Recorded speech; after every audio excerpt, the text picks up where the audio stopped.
Hallelujah, बोलो प्रभु यीशु मसीह की। और इसी के साथ में हम नाट्य का कार्यक्रम शुरू करते हैं। ओके, प्रभु की महिमा।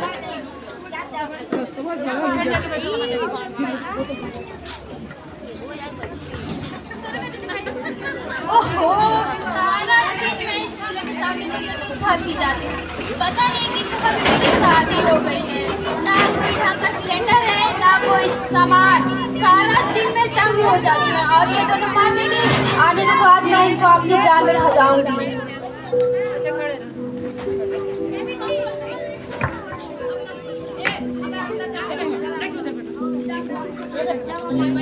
आज तो मैं बहुत थक गया हूँ काम कर और भूख भी बहुत लग रही है। सुनो, खाना लगा दो। आ गया तू, ये ले दूसरे। ये कोई तरीका है खाना देने का? दूंगा एक खींच के। खाना है तो खा, नहीं तो बाहर में जा। रोज रोज वही कले।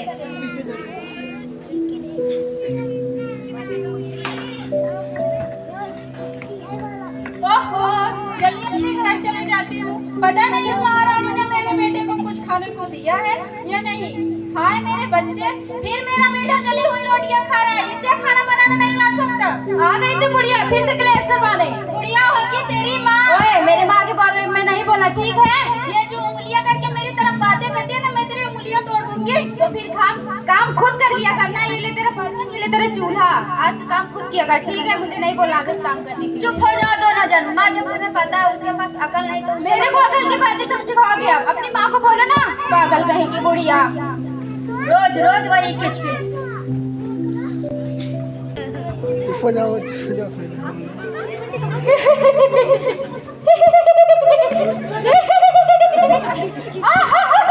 चल क्लीन करवा।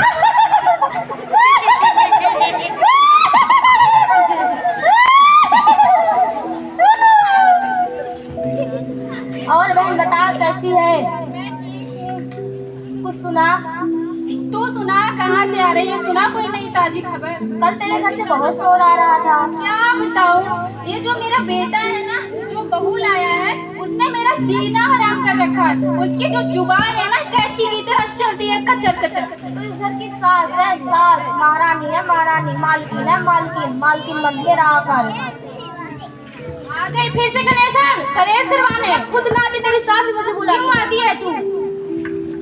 तू होती कौन है? तू होती कौन है? मेरी सहेलियों को कुछ कहने वाली है? मेरा घर है, मेरा। मैं जिसे चाहूँ उसे बुलाऊं। ज्यादा ना बुढ़िया, मारूंगी ना तीनों को। ये जो हाथे करके मेरी तरफ बातें करती है ना, मैं तेरा हाथ तोड़ दूंगी। बहन, आज ये काम पहले कर लेती, आज ये नौबत ना आती।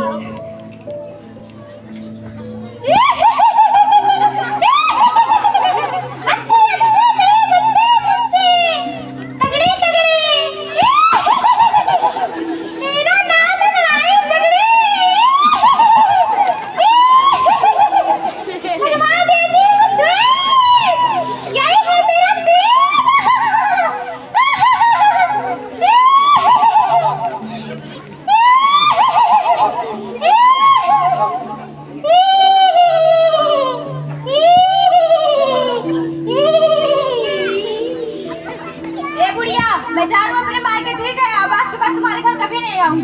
चल निकल जा मेरे घर से, रोज रोज के ही तमाशा।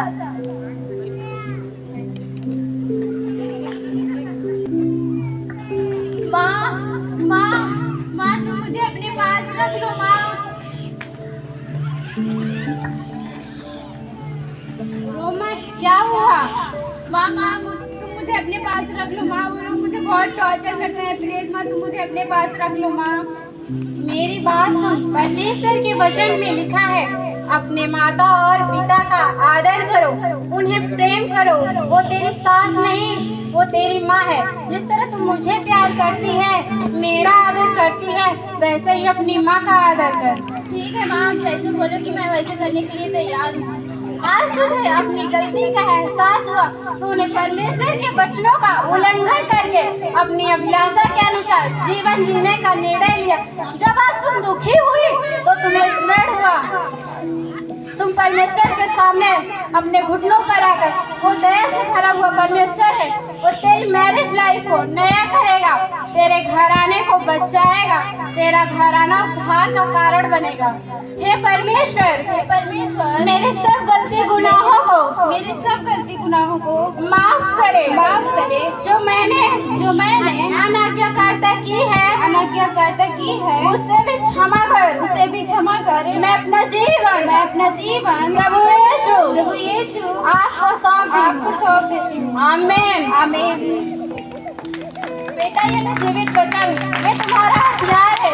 इस हथियार से तू जयवंत होने पाएगी हर उस चीज पर जो शैतान ने चुराने और घात करने और नाश करने की कोशिश की है। ठीक है माँ। जीवित परमेश्वर तेरे संग है, तू धर्मी ठहरे अपने घर के लिए। जा मेरी बेटी, जा।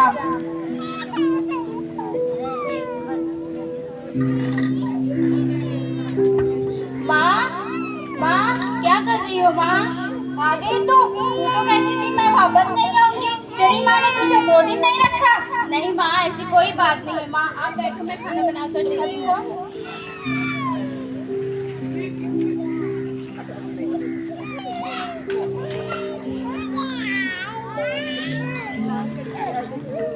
अरे आज इस घर में बड़ी शांति है माँ, कुछ अलग बात है क्या माँ? तेरी घरवाली आई है। तुम आ गई?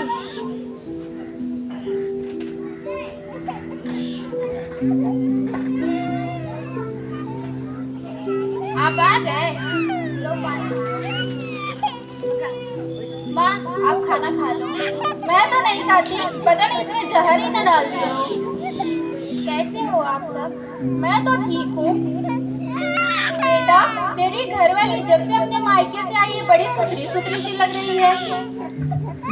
चलिए माँ, पूछते हैं। चलो। बहू रानी। हाँ माँ। क्या बात है, जब से तू अपने मायके से आई है बड़ी शांति में से लग रही है। हाँ माँ, क्योंकि मैंने प्रभु यीशु मसीह को अपना उद्धारकर्ता ग्रहण कर लिया है और उसने हमारे पापों को क्षमा कर दिया माँ। अच्छा बेटे, अगर तुझे परमेश्वर ने इतना बदल दिया, परमेश्वर के वचन ने तुझे इतना शांति दिया है, तो मुझे भी क्षमा कर दे। अगर मैंने तेरे साथ कुछ गलत किया हो तो मुझे भी माफ कर दे। नहीं माँ, मुझसे क्षमा नहीं, उस जीवित परमेश्वर से क्षमा मांगो माँ। आओ हम अपने घुटनों पे आकर पश्चाताप करते हैं।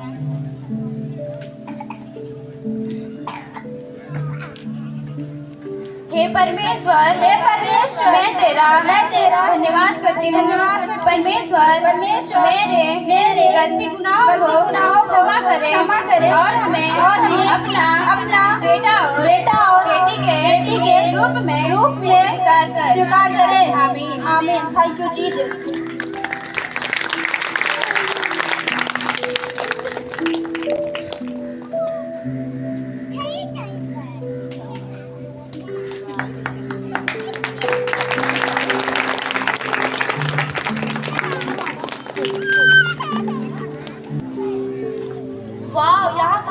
यहाँ कहीं बहुत अच्छा महसूस हो रहा है। वाह, कितना शांति है। अरे ये लोग कौन है? भाई साहब, आप कौन हैं? मैं स्वर्गदूत हूँ। ये किताब कौन सी है? ये जीवन की पुस्तक है। इसमें मेरा नाम जरूर होगा। रुको मैं देखता हूँ। तुम्हारा नाम इस जीवन की पुस्तक में नहीं है। ऐसा नहीं हो सकता, मेरा नाम इसमें है। तुम्हारा नाम इस जीवन की पुस्तक में नहीं है। ले जाओ इसे। छोड़ो मुझे, कहाँ ले जा रहे हो? छोड़ो मुझे, छोड़ो मुझे, छोड़ो मुझे, कहाँ ले जा रहे हो? छोड़ो प्रभु, मैं धमकियाँ पर चुगली की। यस प्रभु, साथ होकर झगड़े लगवाए। यस प्रभु, छोड़ो मुझे,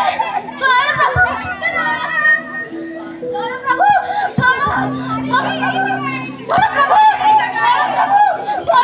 यहाँ बहुत जलन हो रही है। छोड़ो मुझे, छोड़ो, यहाँ बहुत जलन हो रही है। छोड़ो प्रभु।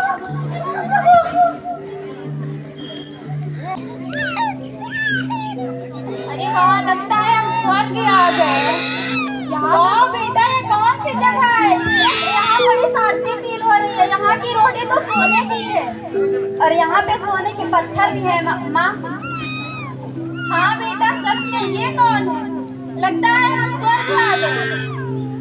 चलिए माँ, हम पूछते हैं कि कौन है।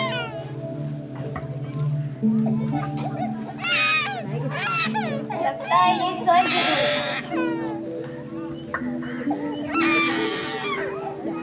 मेरा नाम इस जीवन की पुस्तक में है। तुम्हारा नाम इस जीवन की पुस्तक में है। हालेलुया, हालेलुया,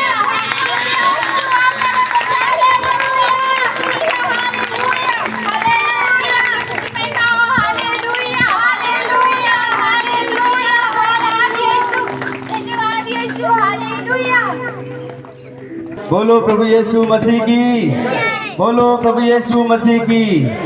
सो प्रभु की महिमा हो। आज आपने देखा किस तरीके से हमारे घरों में लड़ाइयाँ झगड़े लगवाने वाला कोई ना कोई होता है, क्लेश कराने वाला। अभी आपने देखा कि वो जो उसकी पड़ोसन थी, आपने देखा जो सासू माँ थी उसकी जो पड़ोसन थी, वो जब आई तो उसके मन के अंदर क्या चल रहा था? केवल चुगली करना। चुगली करना मतलब एक दूसरे को परेशान करना, आपस में दोनों लोगों को लड़ाना, ये चुगली करने वाले का काम होता है। मेरे प्रियो, आपने देखा अभी एक काला काला जो कपड़ा पहनी हुई था, जो पहनी हुई थी, वो कोई और नहीं है, उसे हम लोग देवी से बोलते हैं, उसे हम लोग शैतान की संज्ञा देते हैं। शैतान का मतलब ये है हर एक गलत काम कराने वाला, हर एक नफरत कराने वाला, ईर्ष्या कराने वाला, जलन कराने वाला और आपस में मिले हुए को अलग कर देने वाला और तमाम प्रकार के झगड़े लड़ाइयाँ कराने वाला जो होता है वो शैतान होता है। मेरे प्रियो, हम आप प्यार करना चाहते हैं, लेकिन शैतान जो होता है वो हमारे मनों को क्या करता है? वो बदल देता है। वो हमारे मनों में गलत विचारधाराओं को लेकर आता है, जिसके कारण हम अपने ही लोगों को हम अपना दुश्मन बना बैठते हैं। इसीलिए मेरे प्रियो, आपने यहाँ पर देखा कि सासू माँ और जो उसकी बहू थी, उन्होंने क्या किया? उन्होंने अपने मन को पापों से पश्चाताप किया। ध्यान से सुनिएगा, उन्होंने अपने मन को क्या किया? जो भी उनके अंदर बुराइयां थी, जो भी उनके अंदर कमियां थी, उन्होंने उसे मान लिया।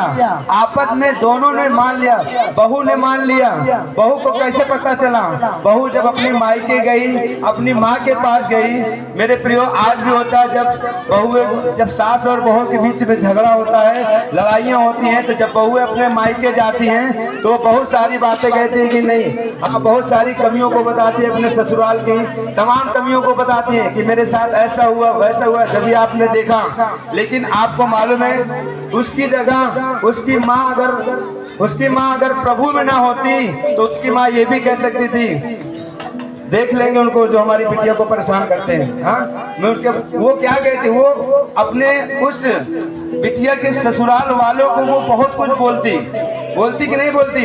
वो भला बुरा उनको बहुत बोलती, लेकिन उसने कुछ नहीं बोला। उसने क्यों नहीं बोला? क्योंकि उसके पास जीवित परमेश्वर है। जीवित परमेश्वर का वचन है जो ये कहता है कि हमें आपस में एक दूसरे से प्रेम करना चाहिए। इसीलिए उसकी माँ ने उसको कोई भी गलत बातें नहीं सिखाई, उसने सिर्फ प्रेम के बारे में सिखाया। उसने कहा, जा बेटी जा, वो तेरा ही घर है, वहीं पे तुझे रहना है। और तुमने जो गलतियां किया, तुमने जो बुरी अभिलाषाओं में पड़कर तुमने जो गलतियां किया, उसे तुम पश्चाताप करो और फिर देखो तुम्हारी मैरिज लाइफ को, यानी कि तुम्हारा ये वैवाहिक जो जीवन है, उसको परमेश्वर अच्छा करेगा। मेरे प्रियो, उसने क्या किया? उसने उसकी माँ ने उसको समझाया और उससे प्रेम की बातें सिखाई और फिर उसके बाद उसके लिए प्रार्थना किया गया। दोनों माँ बेटी प्रार्थना किया। जो बहू थी उसने पश्चाताप किया और पश्चाताप करने के कारण ही उसका मन बदल गया, उसका विचार बदल गया। फिर आपने देखा कि जब वो दोबारा आती अपने सासू माँ के यहाँ, तो कैसे किस प्रकार से बदल गई थी और उसने बदलाव को देखा। उसने अपनी उस सासू माँ को, जिसको ए बुढ़िया ऐ तमाम प्रकार के शब्दों से प्रयोग करती थी, तमाम नफरत की बातों, नफरत की भावनाओं से उसको देखती थी अपनी सास को, लेकिन फिर उसने क्या किया, जब परमेश्वर का वचन उसके अंदर गया वो बदल गई और फिर उसने क्या किया, अपनी सासू माँ से प्रेम किया, उसने उनका हाल चाल पूछा। और तब भी सासू माँ ने अपने आप को नहीं बदला था, फिर भी उसने क्या किया, फिर भी वो बुरा नहीं मानती थी, वो सब अपने पति के साथ भी अच्छा व्यवहार करने लगी। पहले बार पति को बोला ले ठूस ले खा ले, मतलब गलत प्रकार के वर्ड बोलना, वो इस प्रकार से करती थी, लेकिन जब अब सुधर गई तो आपको मालूम है उसी पति को वो प्यार करने लगी। और उसके बाद उसकी जो सासू माँ थी वो भी बदल गई। उन्होंने कहा कि बेटी, अगर जब बाइबल ने तुझे इतना बदल दिया है, परमेश्वर, बाइबल का परमेश्वर तुम्हें इतना बदल दिया है, तो मेरे भी गुनाहों को क्या कर दे, मेरे भी गुनाहों को क्षमा कर दे, मेरे भी पापों को क्षमा कर दे, मैंने तेरे साथ जो भी कुछ बुरा किया है उसे तू क्षमा कर दे। इस प्रकार से उसने क्या किया, उसने अपनी गलती को महसूस किया। मेरे प्रियो, आज हर एक घरों में सास और बहू का झगड़ा हो जाता है, लेकिन मेरे प्रियो हमें इस बात को ध्यान देना है कि हमें अपनी अपनी गलती को स्वीकार कर लेना है। परमेश्वर का वचन में लिखा है, अगर तू अपने गुनाहों को मान ले कि मैंने गुनाह किया है, उसे तो पश्चाताप करे, तो परमेश्वर तुम्हें क्षमा करेगा, क्योंकि वो क्षमा करने में योग्य और धर्मी है। मेरे प्रियो, आपने देखा इस प्रकार से सासू माँ का भी जीवन बदल गया, उसकी बहू का भी जीवन बदल गया। और दूसरी बात, जो उस तरफ मैंने देखा जिन्होंने चुगली किया, चुगली करने वाले का हाथ क्या हुआ, चुगली करने वाले का परिणाम क्या हुआ, आपने देखा उसे नरक में लेके जाया गया। इसे कहते हैं स्वर्ग और नरक। जो लोग स्वर्ग और नरक को नहीं मानते हैं, मेरे प्रियो, आप इस बात को समझ लीजिए, भले आप स्वर्ग और नरक को ना मानो, लेकिन अगर आप मानोगे तो जीवन में गलती नहीं करोगे, अगर करोगे भी तो आप पश्चाताप करोगे, और पश्चाताप के द्वारा ही आपका जीवन बदलेगा और आप उस अनंत जीवन के वारिस बनोगे, और नहीं तो सचमुच में आप नरक की आग में जाओगे।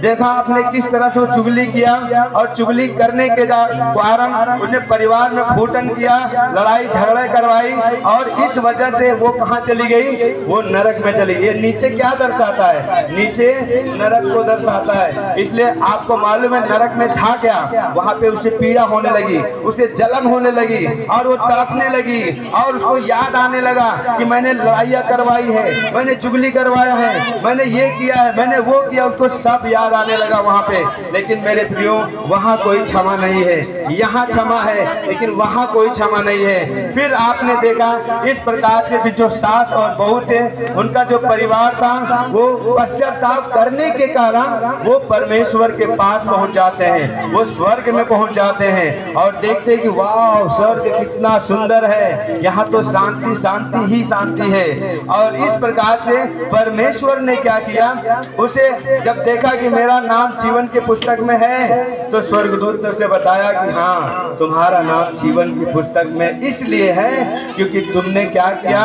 तुमने अपने मन को पापों से फिरा लिया है, पश्चाताप कर लिया है, गलतियों को मान लिया है, इसलिए परमेश्वर के राज्य में तुम्हारे लिए जगह दे दी गई है। आमेन, हालेलुया। तो मेरे प्रियो, इस नाटक का केवल यही एक उद्देश्य था कि आज जो घरों में, परिवारों में जो लड़ाइयाँ होती हैं, जो झगड़े होते हैं, वो झगड़े ना हो। हालेलुया। आपस में एक दूसरे से हम प्रेम से रहें। हालेलुया।